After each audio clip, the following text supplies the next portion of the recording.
हमारे 6 प्रश्न हैं। शौनकादिक ऋषियों ने कहा हमारे 6 प्रश्न हैं, इन 6 प्रश्नों का उत्तर दें आप।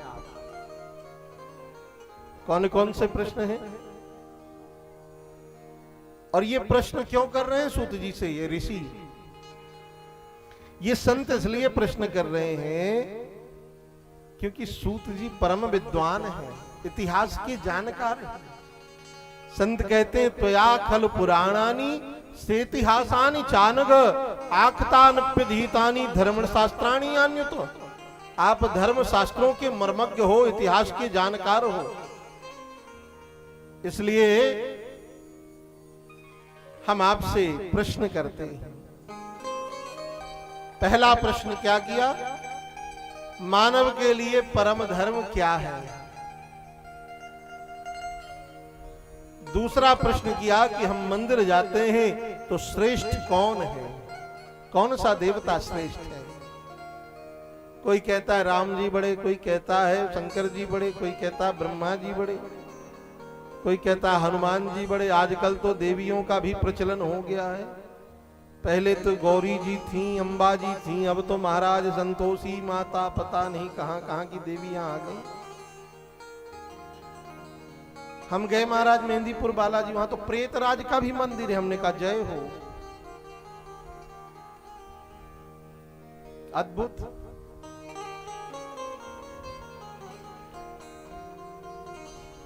तो श्रेष्ठ कौन है, हम उपासना किनकी करें, भजन किनका करें, ये दूसरा प्रश्न है। तीसरा प्रश्न कि वेद में परमात्मा का नाम अजन्मा है, तो वह परमात्मा फिर जन्म क्यों लेते हैं?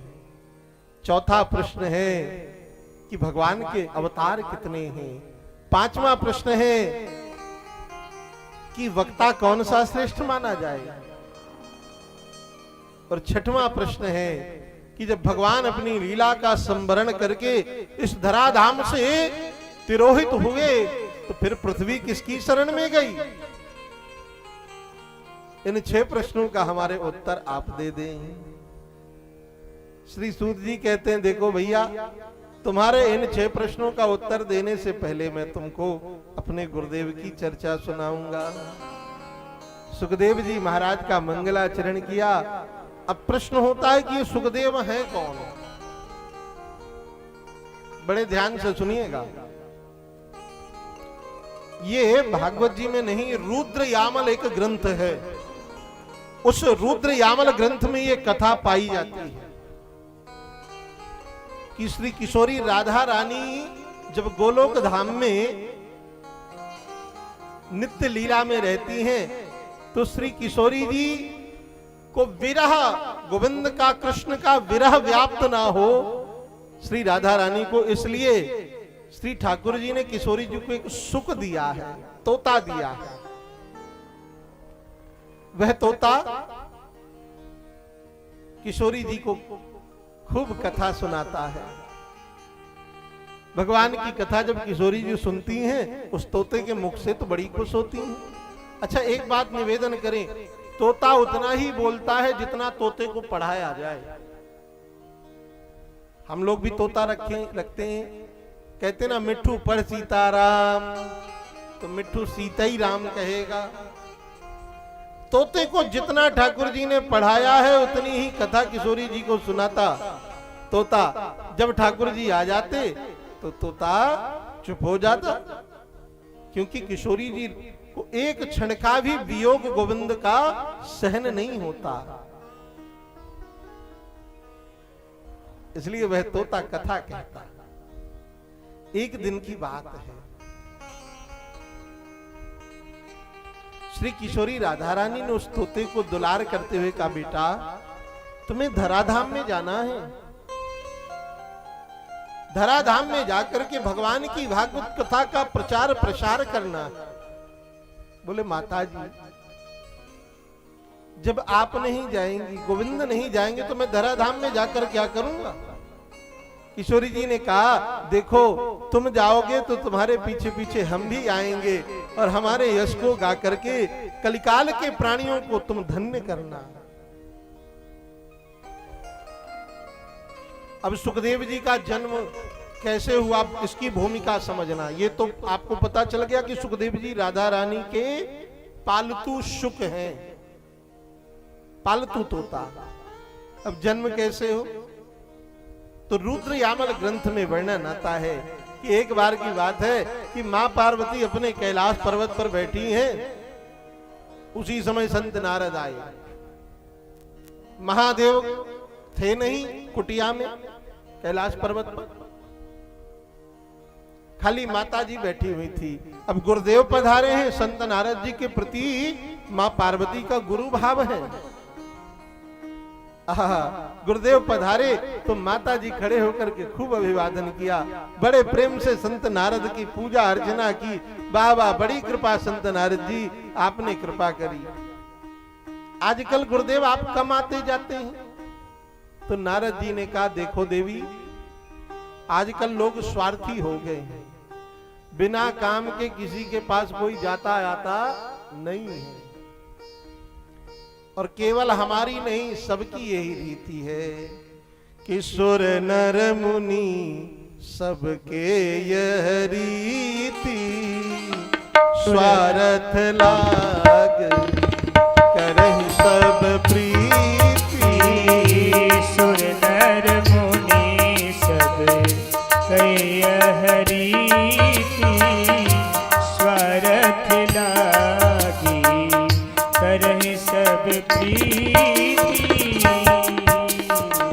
सुर नर मुनि सबकी यह रीति, स्वार्थ लाग करहि सब प्रीति। सब स्वार्थी हो गए, बिना स्वार्थ के कोई किसी के पास जाने को तैयार ही नहीं।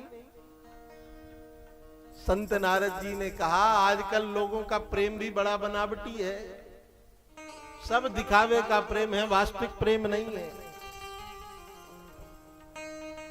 भाई महात्माओं के पास बैठोगे तो महात्मा तो यही कहेंगे कि सब व्यर्थ है, कोई प्रेम सच्चा नहीं है।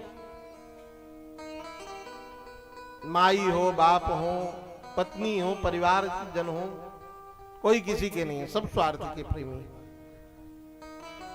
सब कुछ। प्रेम से बोलो राधे राधे। हमारे यजमान जी कह रहे हैं सब लक्ष्मी नारायण है। आनंद में वहीं, कम से कम वहीं से कृपा हो रही है, हम इतने निर्धन हैं।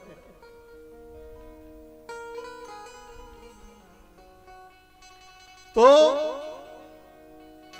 महात्मा लोग तो उपदेश करते ही हैं, भजन करने वालों की संख्या बढ़े। भाई देखो, गृहस्थियों को तो गृहस्थ जीवन तो बढ़ता रहता है, पर महात्माओं का कैसे बढ़ेगा, महात्मा कैसे बढ़ेंगे? तो महात्मा लोग उपदेश कर करके बैरागी बनाते। दक्ष प्रजापति के पुत्रों को नारद जी ऐसे ही तो बैरागी बना देते थे उपदेश करके। हुआ क्या,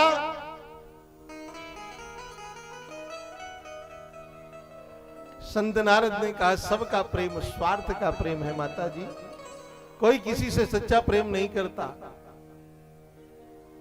पार्वती जी ने कहा, प्रभु आप झूठ बोल रहे हैं, मेरे स्वामी जी मुझसे बड़ा प्रेम करते। अरे गोपनीयम गोपनीयम गोपनीयम प्रयत्नतः, शास्त्र कहता है कि गुरु मंत्र अत्यंत गोपनीय रखना चाहिए। महादेव ने वह गुरु मंत्र भी मुझे बता दिया है जो उन्हें मिला। इतना प्रेम करते हैं। नारद जी ने कहा, वाह बड़ा प्रेम करते हैं आपके स्वामी जी, तो फिर ये जरूर बताया होगा आपके स्वामी जी ने कि उनके गले में जो मुंडों की माला है वह किसकी है? पार्वती जी ने कहा कि सुनो नारद जी, गुरुदेव प्रेम तो बहुत करते पर आज तक नहीं बताया कि मुंडों में की माला किसकी है। तो नारद जी ने कहा, जो माला 24 घंटे गले में पड़ी रहती है उससे प्रेम करेंगे कि आपसे प्रेम करेंगे? इसलिए तो हम कह रहे हैं सब स्वार्थ का प्रेम है। एक महात्मा के पास एक भक्त जाया करे, और जब वह भक्त जाए तो महात्मा उसे कहा करें कि कोई किसी का साथी नहीं, कोई किसी का संसार में नहीं है। पर वह व्यक्ति कहता, महाराज जी आप झूठ बोलते हैं, ये बिल्कुल ठीक नहीं, मेरे घर वाले तो मुझे जी जान से मानते हैं। बोले अच्छा, बहुत मानते हैं? बोले हाँ। बोले ठीक है, कल तुम श्वास रोक के पड़ जाना, हम तुम्हारे घर आएंगे और तुम्हें सच्चाई बताएंगे। अब उसे श्वास रोकने का अभ्यास था, वो आंख मूंद करके श्वास रोक करके लेट गया, सवेरे उठा ही नहीं।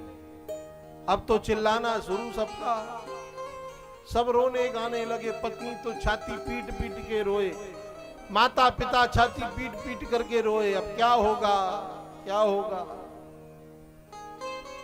तब तक महात्मा जी आए। महात्मा जी पहुंचे,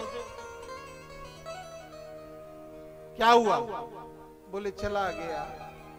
अरे बोले हम है ना, हम बुला देंगे, अभी एक कटोरी दूध लाओ। लोगों की आशा जगी, माता पिता की, परिवार के लोगों की, महात्मा आ गए बड़े।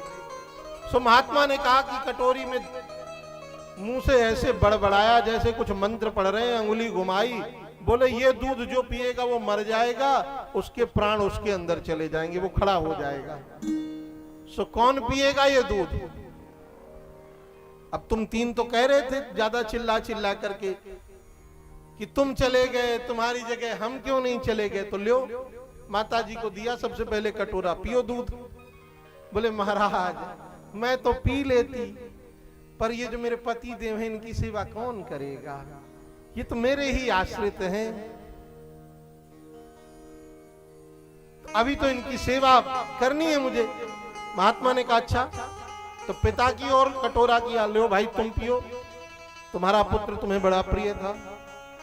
बोले महाराज मैं भी पी लेता, मैं पी लेता, पर ये डोकरिया का क्या होगा महाराज, मैं ही तो सहारा हूं इसका, मैं पी लेता, कौन देखेगा इसको? सो महात्मा ने पत्नी की ओर, जो लड़का था उसकी पत्नी की ओर कटोरा किया। बोले देवी तुम पियो, तुम पी लो, तुम्हारे पति अभी जीवित हो जाएंगे, तुम्हारा शरीर शांत हो जाएगा। पत्नी ने कहा महाराज अभी बूढ़ी थोड़ी हुई हूं। अरे सो गया, अभी दूसरा ब्याह हो जाएगा। अब गए, जो गया सो गया, जिसके भाग्य में जाना लिखा था सो गया। सो महात्मा ने कहा अच्छा आप तीन में से कोई नहीं पीते, हम पी ले, हम पी ले। अरे बोले महाराज आप पी लो, आपके आगे पीछे कोई रोने वाला नहीं, आप पियो। यहीं चबूतरा बनवाएंगे 10 बाई 10 का, और बढ़िया संगमरमर का पत्थर लगवाएंगे, रोज बेला गुलाब की माला पहनवाएंगे, और सुगंधित धूप बत्ती लगवाएंगे। सो महात्मा ने बढ़िया गाय का दूध कटोरा में था, शक्कर पड़ी थी, उंगली घुमाई और महात्मा गट्ट गट्ट करके पी गए। और जब पीने के बाद बोले बच्चा उठ, देख लिया संसार, चल।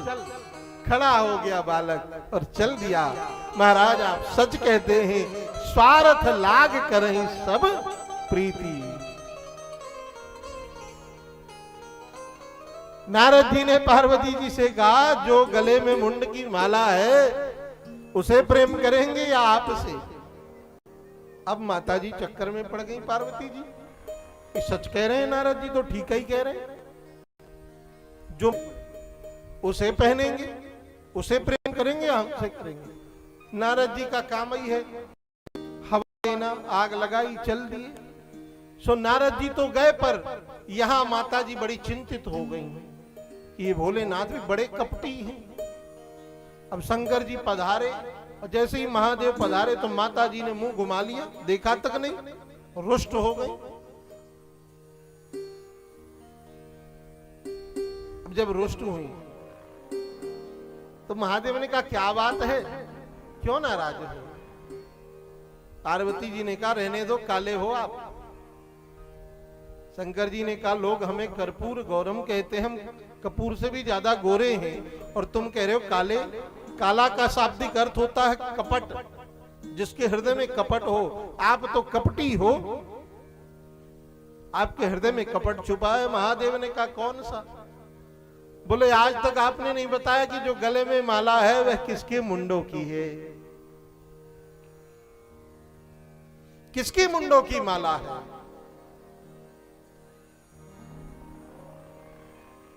शंकर जी ने कहा देवी यह उन वैष्णव जनों की मुंडों की माला है, जिन्होंने भगवान को प्राप्त करने में अपने जीवन को समर्पित कर दिया, उन संतों के मस्तक जो निरंतर राम नाम से, जिनका जीवन ही राम नाम है, जिनके जीवन का लक्ष्य ही भगवान का नाम बन गया है, उन संतों के मस्तक ही मुंड की माला में है। उनका जीवन शांत होता उन संतों के। और सुनो, मुंडों में कई मुंड तुम्हारे भी हैं, कई मुंड तुम्हारे हैं। पार्वती जी ने कहा हम इतने बार मर चुके और आप एक बार भी नहीं मरे, तो महाकपटी। शंकर जी ने कहा हाँ मैं नहीं मरा। क्यों नहीं मरे? शंकर जी ने कहा मैंने अमर कथा सुन रखी है। पार्वती जी ने कहा अमर कथा हमें भी सुनाओ। शंकर जी ने कहा मैं सुनाऊंगा, पर वह कथा एकांत में कहूंगा। महादेव पार्वती जी को लेकर के चले, जहां हम लोग अमरनाथ यात्रा करने जाते हैं ना, वही अमर कथा महादेव ने पार्वती जी को सुनाई।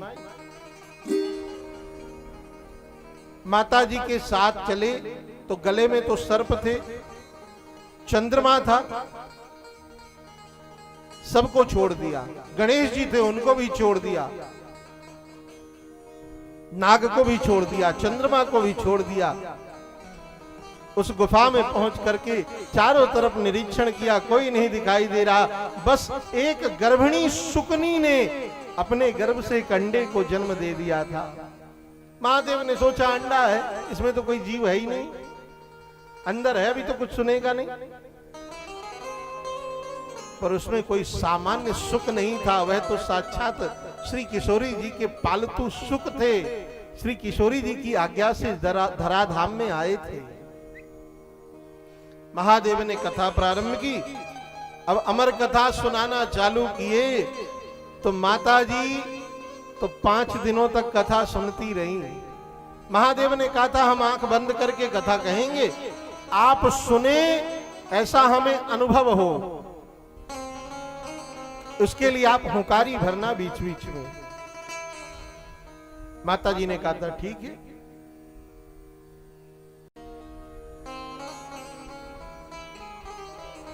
अब महादेव ने कथा कही, मैया ने 5 दिनों तक कथा तो सुनी, पर 5वें दिन मैया को नींद आ गई। अब हमें तो थोड़ा सा बात में संशय है कि मां पार्वती कोई सामान्य स्त्री तो नहीं है, साक्षात जगदम्बा भवानी है, तो भवानी को नींद कैसे आएगी?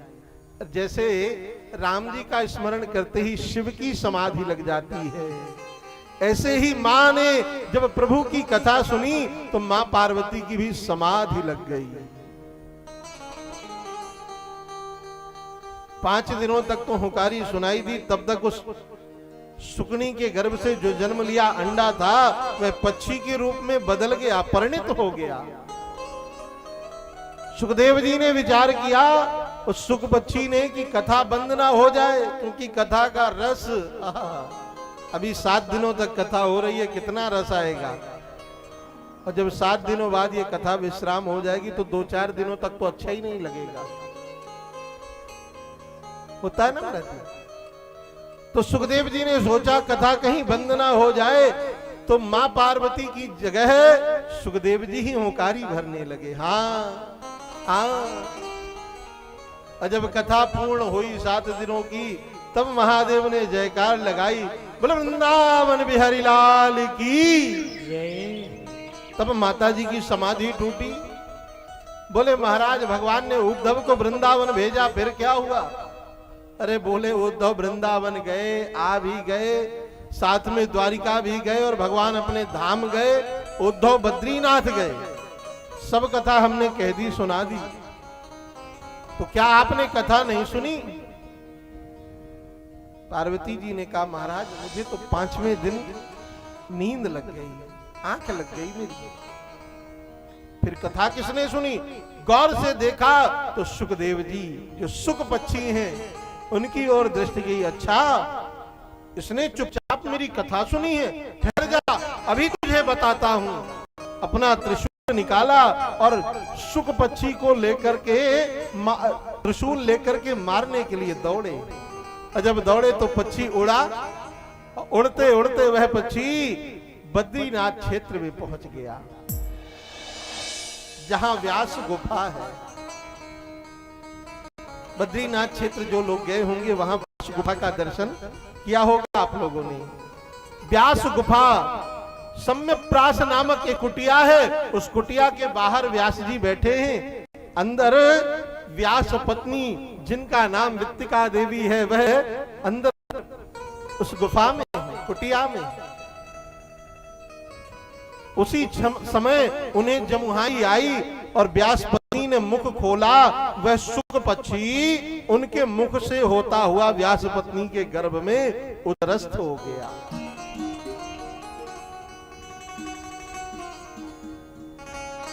व्यास पत्नी के गर्भ में उदरस्थ हुआ, और जब सुखदेव जी उदरस्थ हुए तब व्यास जी तो द्वार पर बैठे। महादेव पहुंचे, बोले व्यास। व्यास जी ने प्रणाम किया महादेव को, बाबा बड़ी कृपा की आपने। अरे बोले कृपा बाद में करेंगे, पहले तेरे घर में मेरा चोर छिपा निकाल के ला। आपका चोर? अरे बोले मेरी कथा चुराई है। बोले बाबा कौन सी कथा चुराई है? बोले अमर कथा। बोले बाबा कितने भोले हो आप, आपने सुनाई अमर कथा तो वह पक्षी हो गया अमर, और आप आए हो उसे मारने। आप धन्य हैं, सचमुच आप भोले ही हैं। और देखो भैया, भोले जैसा दानी और भोले जैसा भोला कोई दूसरा नहीं। व्यास जी ने हाथ जोड़ा और कहा बाबा क्षमा करो, आपका ही तो बालक है, और स्तुति करने लगे।